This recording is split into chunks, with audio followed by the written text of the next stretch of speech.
Hello dear students, I am Dr. Garima Shrivastava from Lal Bahadur Shastri College, Lucknow.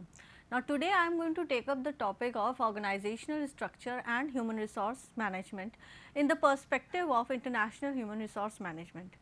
Now here we need to understand why human resource management is important for international human resource development or management of people.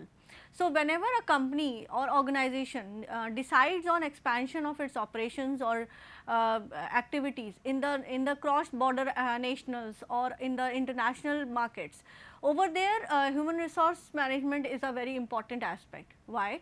Because we need to understand that who will be the people, who will be the workforce who will be going for expansion of this activity of the organization, or will they be hired from the parent country or they will be hired from the host country, or and so on. Many other aspects of human resources are there when we talk about international human resource management. So basically we can say human resource management's three aspects, three activities are very important when we take off relation between human resource management and international human resource management. The very first one is the procurement of human resources or the workforces, then proper allocation of these workforces and optimal utilization of these workforces for the expansion activity. So, for that purpose we need to understand what could be the possible organization structure that we need to take up in the international environment for that business. Now, when we talk about organizational structure, we need to understand what exactly organizational structure is.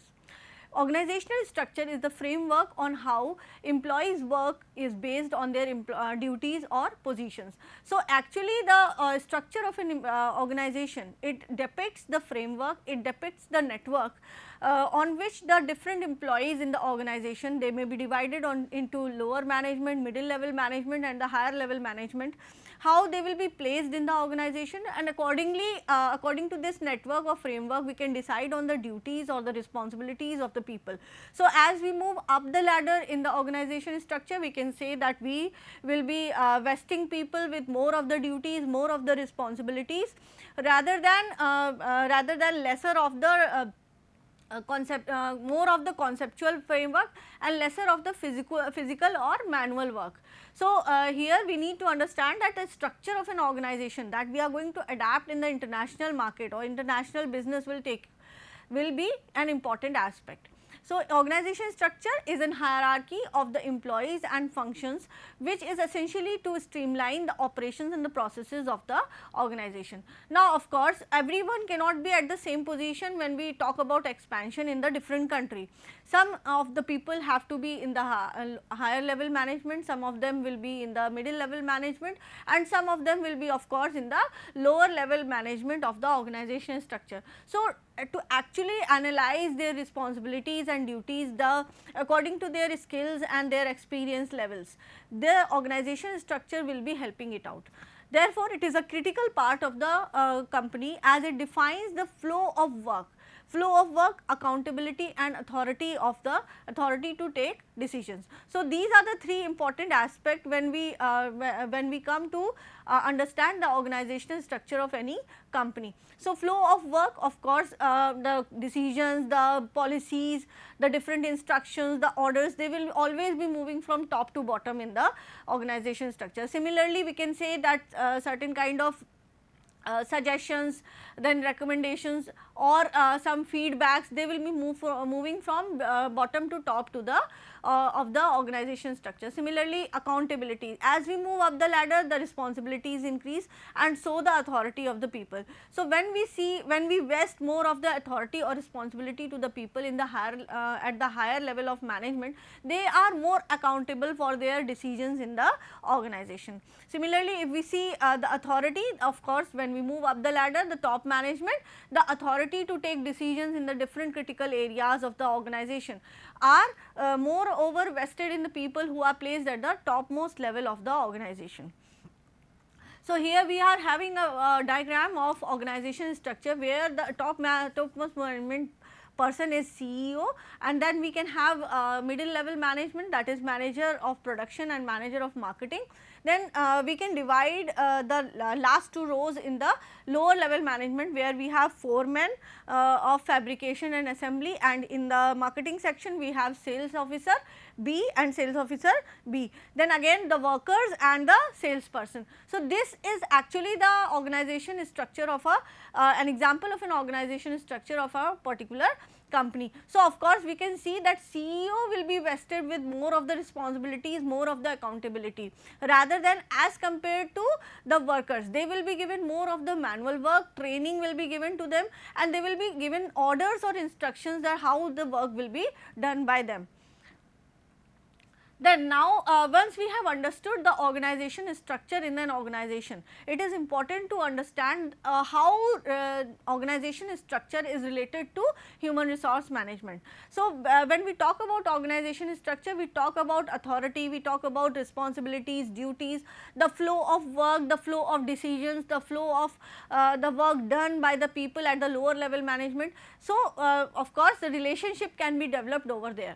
So, all our small businesses owners may start out with the only employees in his or her company. In this case, company staffing is simply involves the efficient allocation of owner's time and attention to various tasks associated with the business. So, whenever we talk about a very small company with lesser number of people, say about less than 15 or 10 people, over there the structure does not matter at all, because everyone knows their task and they can do their task within the assigned time slot they are given. Similarly, when we move upward, or if the company decides to grow more, it increases the number of employees. So, as and when the growth of company comes, the number of employees also increase, the other factors such as operations, such as marketing, such as strategies making for the marketing purposes, all this will increase. So, for all this purpose we will be needing more and more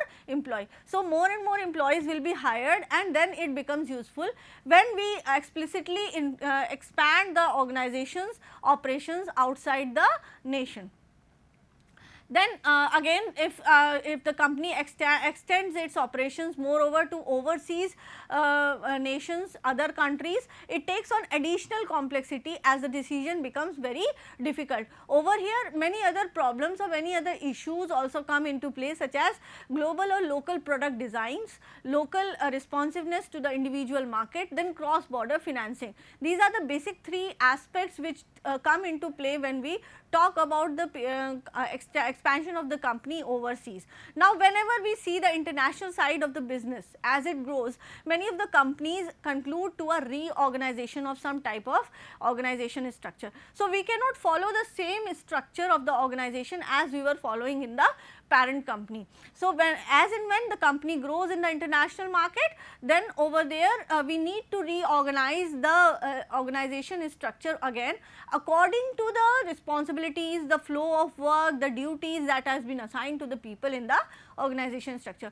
Why it is done? It is done to handle the current international business demands, and it globally positions the company to take its full advantage of the international opportunities. So, all the opportunities can be capitalized by properly handling the organizational structure of the organization.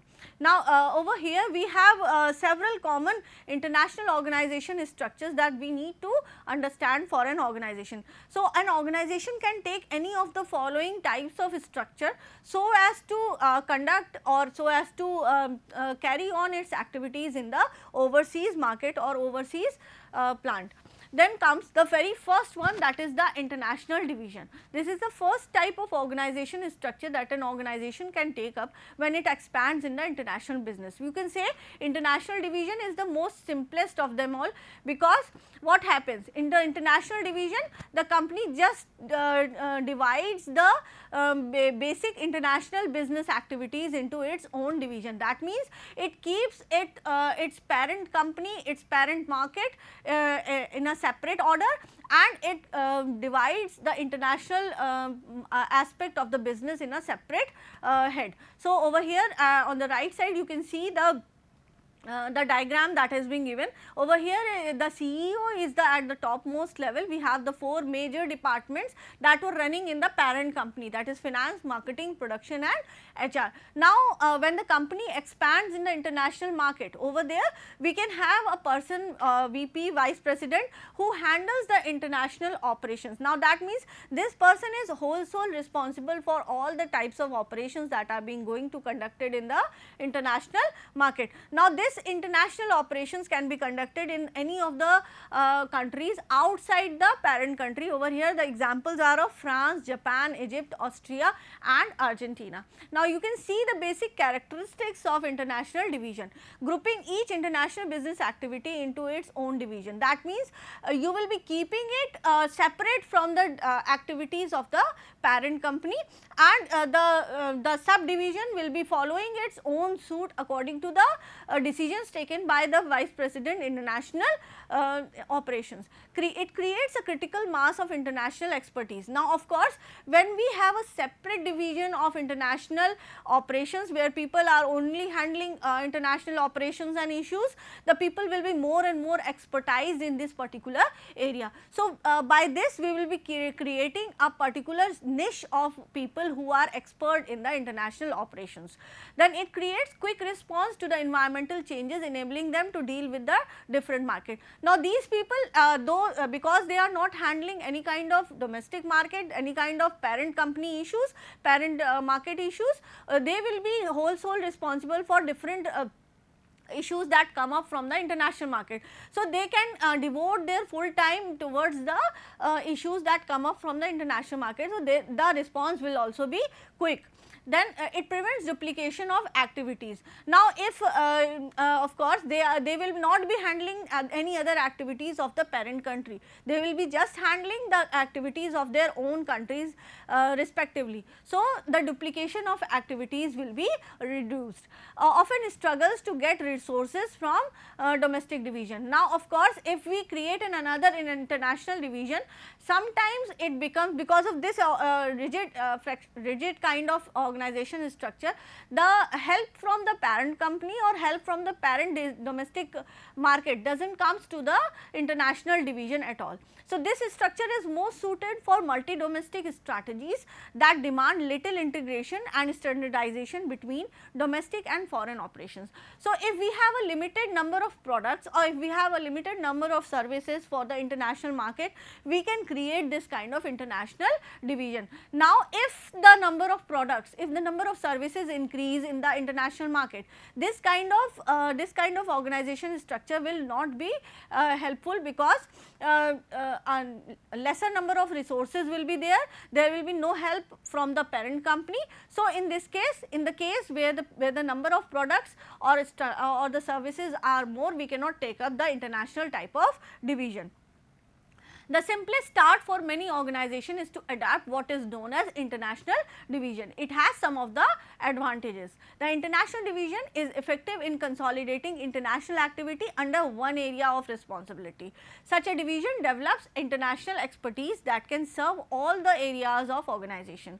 Similarly, we can also have other factors. That means it understands, it eliminates the need for every part of the organization to master the ins and outs of doing the business overseas. That means through this international expertise, the people will be able to handle more and more overseas activities rather than handling the parent company activities. It also has certain disadvantages. For you can see the business organization primarily focuses on the home country market, while the international division serves the rest of the country. So, it is always the company, the organization is always preoccupied with home country market. Why? Because when it establishes its international division, it has lesser number of product or services. So, there is more focus of the company in the parent market. So, if it has more focus on the parent market, the international division will only be handling the issues of the rest of the business that is left over from the parent company. Now comes the second type of structure, that is global functional structure. So, if we do not take up a separate international division, we can have another kind of 4 such organizations that can be concluded. Now, as the company becomes more and more serious about the overseas activities of its business, it may continuously adapt other global structures, so that it places the right people at the right time in the right place. So, global functional structure is often adopted by companies with a very limited product scope. A CEO will oversee a number of business functions that have been identified as critical to business operations, such as product mix is singular and limited. So, over here this is an important aspect. So, if our product mix is a singular, has a singular aspect, or it is a limited one, there we can take up a global function structure. Now, we can have an example, we can have a diagram of the global function structure. Over here you can see the production department and the marketing department. Domestic production department is separate and foreign production department is separate. Both the departments are having 4 types of products, product A, B, C and D. So, over here we are having a limited number of products, that means only 4 products are there. So, over here the company says that if the products are limited, the same department can handle the same kind of product in the other market also.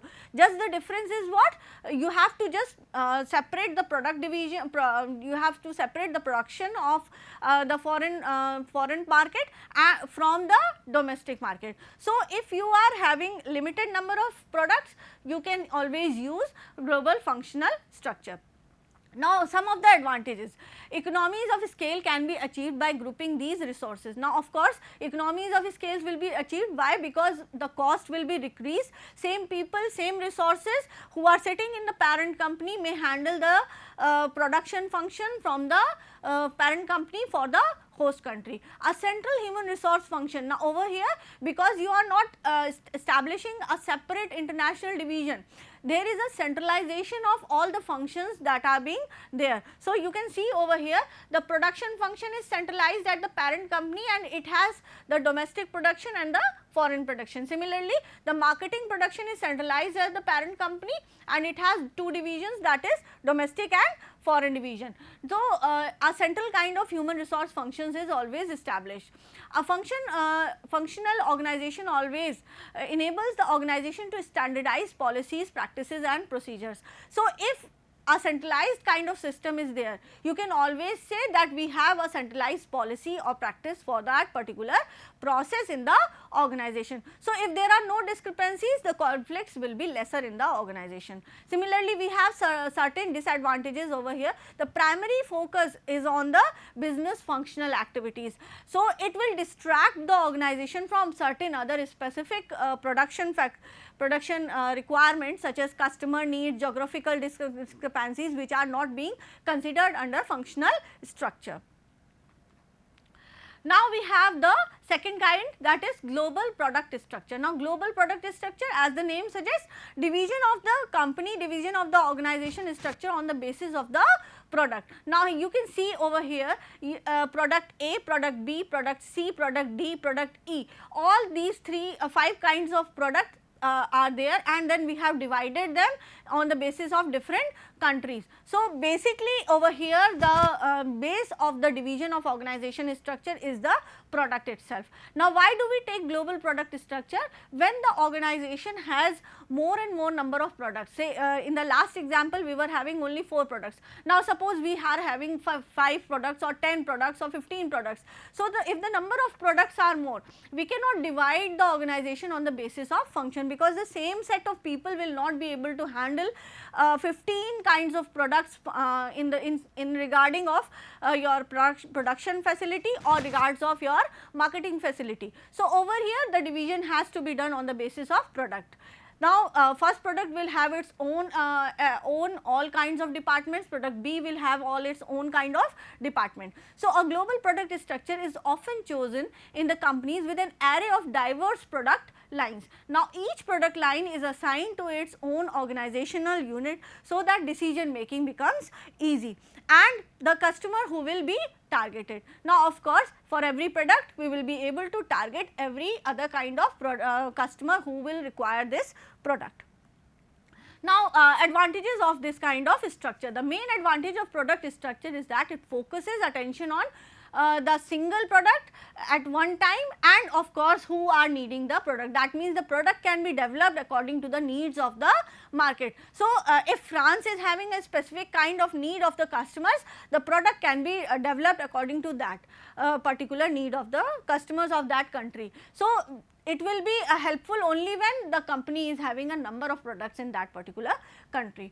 Then disadvantages, redundancies are often there in the product structure as the functional responsibilities are duplicated. Now, of course, same product, say product A will be handled by the people in the parent company also and in the host country also. So, you will be requiring two resources for the same function. So, of course, redundancy will be there, duplication of activities will be there. Though these duplication of activities will always be influenced by different kind of organizational environment, you can say external environment that the people will be facing from the domestic market or they will be facing in the international market. Now, over here the economies of scale will not be able to achieve. So, it is difficult to achieve the economies of scale because the duplication of activities, duplication of functions are there. So, of course, duplication of cost will also be there. Now comes the third kind of structure, that is area or geographic structure. An area structure is often chosen by company who want to emphasize geographically specific strategies and focus on decision making on the local needs. Now, moreover, if the company wants to focus more on the needs of the customer and develop the product according to the needs of the customer, or say suppose customize the product according to the needs of the customer. So, here area or geographical kind of structure will be easy to implement. Organizations may be divided into regions or countries structure, where countries manage, operate their autonomous business supported by an array of local functions. So, every country, every region will be having its own products, and the products can be developed according to the needs of the local market of that particular region or the country. So, the organization often operates as a self-contained business with substantially local authority as well as profit or loss responsibility. So, now over here we can say each and every area or region or country can operate on its own, can be considered as a self-contained business. That means, country A will be having its own business, country B will be having its own business, because there is no relation between country A and country B. So, there are some advantages of this kind of structure. It is always this kind of structure is always based on sensing and understanding the local conditions. So, whenever the company makes its objective to understand the needs of the customer and customize the product according to the needs of the customer, this kind of structure is always advantageous.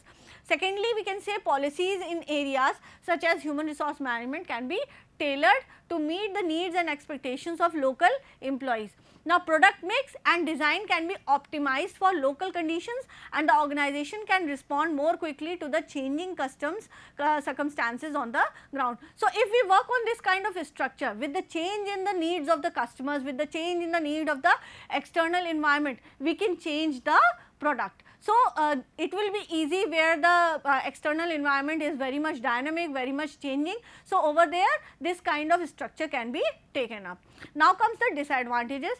Economies of scale will be harder to achieve, because again there will be duplication of activities, duplication of functions of the people. They are there according to the different areas or different countries. Now, invest resources in developing local functional activities, expertise and efforts which may well be duplicated unnecessarily across the geographical unit. So, over here extra duplication of activities will be there and economies of scale will be harder to achieve. So, this kind will be difficult because it will implement more of the cost of the organization. Now, this is an example of global area division. Over here we have production, marketing, finance and human resources, and the third division is according to the area division, North America, South America, Europe, Asia and Africa, and one of them is given five countries are there in Europe. So, this kind of division will always have a duplication of activities, but it will help in finding specific customer needs of specific areas. So, we can again customize our products according to the needs of the customers. Now, the very last kind of structure, that is the matrix structure. Now, when we call it as a matrix structure, it means it is a combination, it is a combination of 2 or 3 kinds of structure. Now, we need to keep in mind that we cannot work in international market, we cannot work in international environment basing our organization on one structure itself. We need to make it a complex kind, we need to make it a combination kind of structure so as to handle the different activities in different countries. Now, a matrix structure is often adopted by organization to optimize decisions across multiple organizational dimensions. So, if we have multiple product, we have multiple area, so we can have multiple product area structure. So, it is a combination of both product and area. It will save the time, it will save the resources, it will save the duplication of activities of the organization. They would like to achieve economies of scale wherever appropriate. So, through this kind of structure, we will be able to decrease the cost of the organization and achieve achieve economic of scales as far as possible. So, over here the organization do not want to lose the ability to respond to product or customer and geographic need more effectively. So, with this kind of combination structure, matrix structure, the organization will be able to exploit each and every opportunity in the international market, and it will be able to capitalize on the product or customer needs by changing the product according to the needs of the customer. Then a matrix organization simultaneously utilizes 2 or more dimensions. You can say product geographical or functional dimension, it can use more than 2 dimensions also to organize the company's work. So, in this case 2 or more dimensions may have direct link to the head of the organization and key individuals throughout the organization. It has certain advantages. The matrix allows functional efficiencies to be achieved while also allowing the management to discrete product lines. It will increase the efficiency of the management by allowing people to multitask, to multi-experienced people having to do many other functions in the international environment. Now, over here the product manager always remains focused on a specific customer or product issues, yet can tap the specialized support system offered by the strong functions. Now, where a geographic dimension is included in the structure, country managers or other local personnels can devote their attention to the development of location specific strategies. Now, when the time is left, you save on the time and the cost, you can again invest this time and cost of the organization in other location specific issues that come up. Now, communication and information sharing will also become easy in this kind of structure, because everyone will be responsible for every other task in the organization. It also has certain disadvantages. The matrix kind of structure is a very complex structure. So, of course, it brings in a lot of cost, a lot of responsibility and accountability of the people. So, decision makings often become very difficult when we talk about international market. Now, of course, in a matrix kind of structure, confusion and ambiguity can also be there. So, if the human resource management department is decides on preparing a matrix structure, it is important that they define the duties and responsibilities of the people very easily. So, we can take up any of these structures so as to develop the human resource management department in the international market. Thank you.